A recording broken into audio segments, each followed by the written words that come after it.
So imagine you had a ball sitting on a table.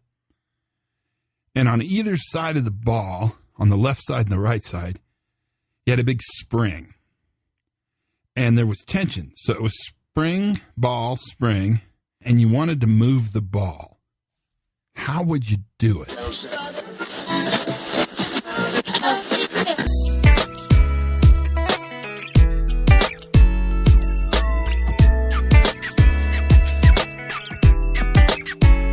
Hi, everybody. Pre-Accident Podcast. I am your host. This is The Safety Moment, and I'm Todd Conklin. Okay, before we go one step further, first of all, I love the introduction to this Safety Moment, so I'm in.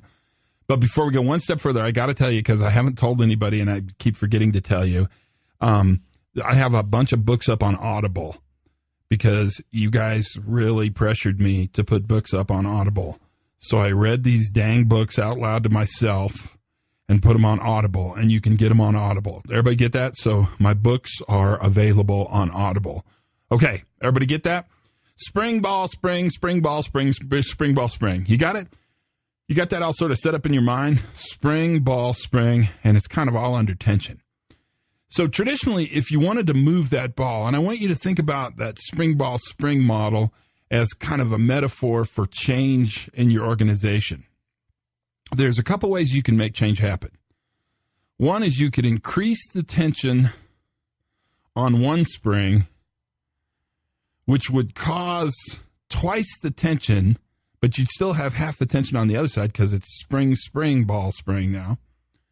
And that is traditionally how we look at change, is we double down on the pressure to motivate people to change.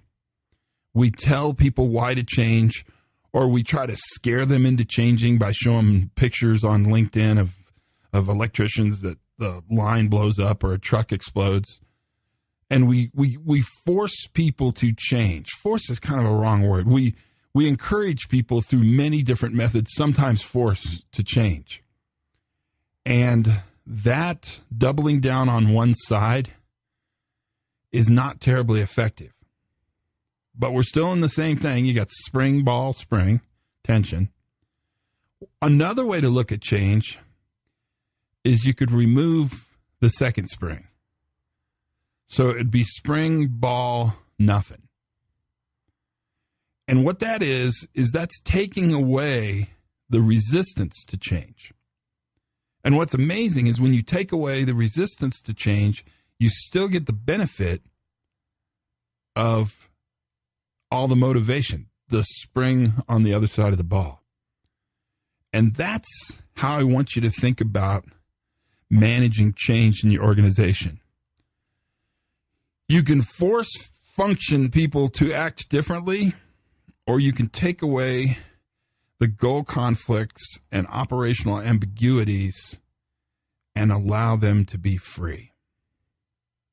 That's the safety moment for today. Have as much fun as you possibly can. Learn something new every single day. I hope you did today. And for goodness sakes, be safe.